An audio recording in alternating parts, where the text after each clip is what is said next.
আসসালামু আলাইকুম। আশা করি সকালে ভালো আছেন আর আমিও আপনাদের দয়ে ভালো আছি। আজকের ভিডিওটা বিশেষ করে কাতার প্রবাসীদের জন্য, যারা বিশেষ করে ফ্রি ভিসাতে আছেন, এক কোম্পানিতে আসছেন আবার অন্য কোম্পানির আন্ডারে হয়ে কাজ করেন, মানে 6 মাসে যে এগ্রিমেন্টটা নাই, আজকে এই কোম্পানিতে কালকে ওই কোম্পানিতে, আজকে এর সাথে কালকে ওর সাথে, এরকমভাবে যারা কাজ করছেন তারা সাবধান, অতি সাবধানতায় সাথে কাজ করবেন আপনারা। মানে কাতারের পুলিশ ব্যাপকভাবে ধরপাকড় শুরু করেছে, যাকে যেখানে পাচ্ছে এরকমভাবে, মানে যাদের লিগ্যাল কাগজপাতি নাই, আইডি থাকলেও তাদেরকে ক্যান্সেল করছে, তাদেরকে ধরছে এবং দেশে পাঠাচ্ছে।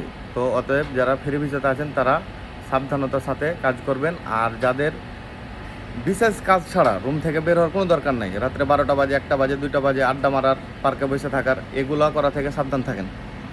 আশা করি সকলেই বুঝতে পারছেন এবং ভালোভাবে চলেন। কাতারে কোনো সমস্যা নেই, কাতারের নিয়ম মেনে চলেন, কোনো সমস্যা নেই, কোনো সমস্যা হবে না আপনার জন্য। তো আশা করি সকলে ভালো থাকবেন ইনশাল্লাহ।